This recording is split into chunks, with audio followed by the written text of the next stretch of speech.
Labor Day sa Bicol noong unang araw ng Mayo, payapang naidaos. At dahil sa mas dumaming turista dahil sa Bicol Loco Festival, Magayon Festival at gayon din ang patuloy na ginagawang palarong Bicol 2024, handang-handa pa rin ang Pro5 sa siguradad ng lahat kaugnay sa mga kaganapang ito.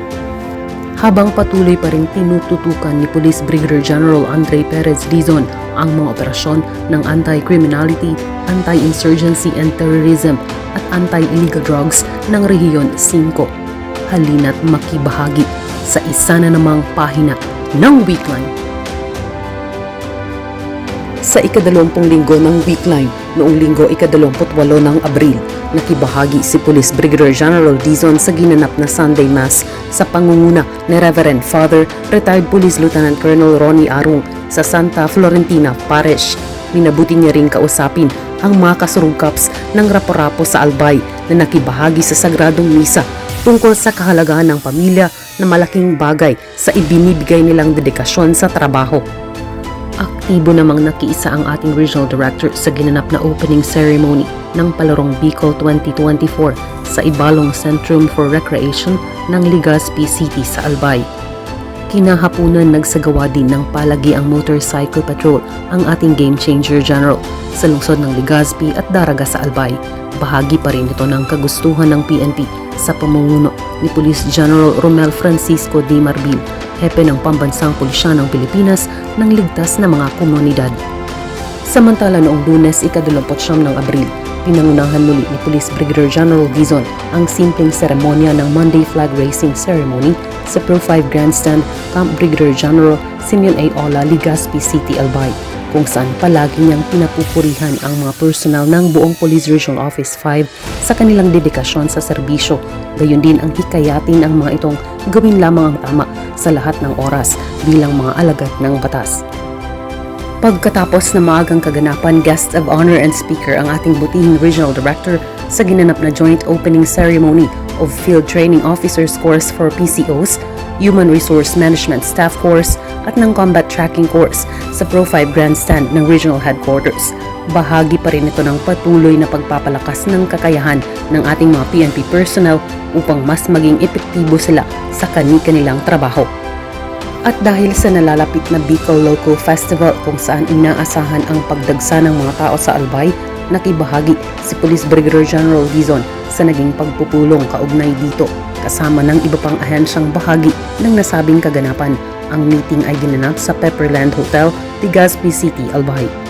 Minabuti din ng ating Game Changer General ang magsagawa ng ocular inspection sa Old Airport ng Legazpi, kaugnay pa rin ng preparasyon para sa seguridad ng papalapit na Bicol Loco Festival. Hindi pa rin mawawala ang motorcycle patrol kinahapunan pagkatapos ng mga administratibong gawain. Martes ika-30 ng Abril, nakiisa ang ating Game Changer General sa naging dry run ng hot air balloons sa Old Airport, Legazpi City, Albay para sa Bicol Loco Festival. Binigyang oras niya din ang isang consultative meeting kasama si Mr. Rico M. Helit, ang Regional Director ng Bless Our Cops, My Brothers Keeper Movement sa Pro5 Maringa Lounge ng Regional Headquarters. Pagkatapos ay nagsagawa din ng isang ocular inspection sa iba't ibang pasilidad na ginagamit sa ginaganap na Palarong Bicol 2024. Sa pagkakataong ito ay sa Tabaco City sa Albay. Samantala noong Miyerkules unang araw ng Mayo, maaga palang handa na ang pamunuan ng Police Regional Office 5 sa pangunguna ni Police Brigadier General Dizon sa selebrasyon ng Labor Day.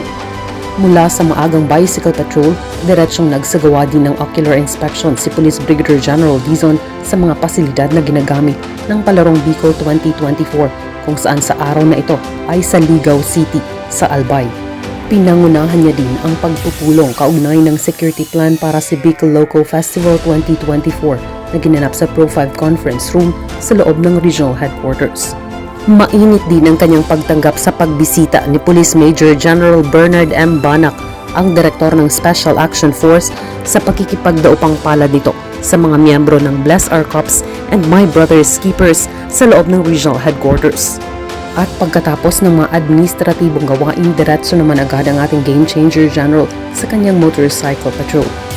Huwebes ika-2 ng Mayo, maagang bicycle patrol ang simula ng araw ng ating Game Changer General.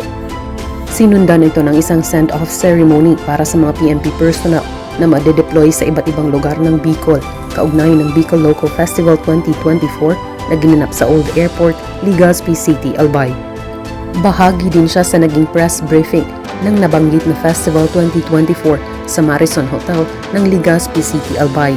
Hindi pa rin mawawala ang pagpapatrolya ng ating kasurugkaps pagsapit ng gabi.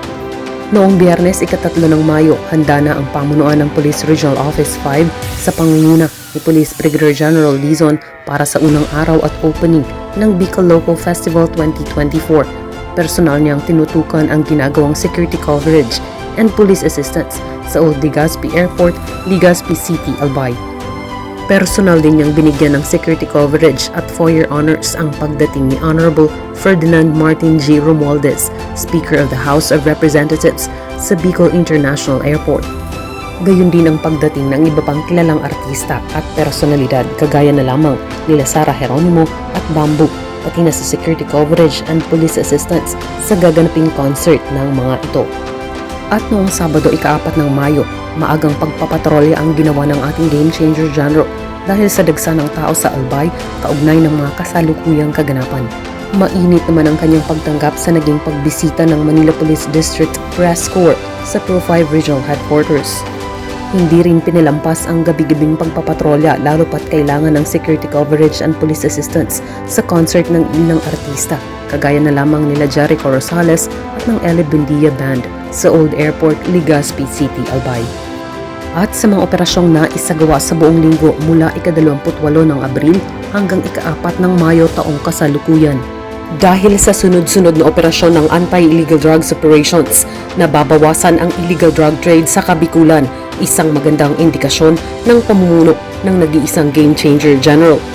Nitong nakaraang linggo, nasa halos 200,000 pisong halaga ng illegal na droga ang nakumpiska ng mga operatiba ng pulis sa Rehiyon 5 na nagresulta sa pagkakaaresto ng 16 na suspects mula sa 17 ginawang operasyon. Nanguna dito ang Camarines Sur Police Provincial Office, sinundan ng Albay Police Provincial Office at pumangatlo ang Camarines Norte Police Provincial Office. Sa kampanya kontra illegal gambling, inaresto ang 29 na suspects mula sa ginawang 10 operasyon sa Kabikulan. Samantala, may 39 na operasyong naisagawa sa kampanya kontra loose firearms kung saan 7 ang inaresto. Habang mahigit 150,000 piso naman ang mga kagamitang kumpiskado sa iligal na pangingisda kung saan arestado ang 14 na suspects sa 6 na ginawang operasyon. Huli naman ang 3 suspects sa kampanya kontra illegal logging na nagresulta sa pagkakakumpiska ng mahigit 20,000 pisong halaga ng mga lumbers at flitches. Samantala, umabot sa 89 na most wanted persons ang inaresto sa buong Kabikulan sa nakalipas na linggo sa pangunguna ng Camarines Sur Police Provincial Office. Habang may 2 arestado ang Masbate at 2 sumukong komunista, ang Camarines Norte at Sur Police Provincial Offices sa mga pinagtibay ng mga hakbang kontra insurhensya at may 1 huli ang Albay Police Provincial Office sa mga hakbang kontra criminal gang. At yan ang kabuuang kaganapan sa nakalipas na linggo dito lamang sa Transparent Service ng nag-iisang Game Changer General. Basta't kay Police Brigadier General Andre Perez Dizon, serbisyo ay damang-dama, serbisyo ay uunahin ka at ipapatupad ang serbisyong APD. Approachable, presentable, and dependable kasurugkaps.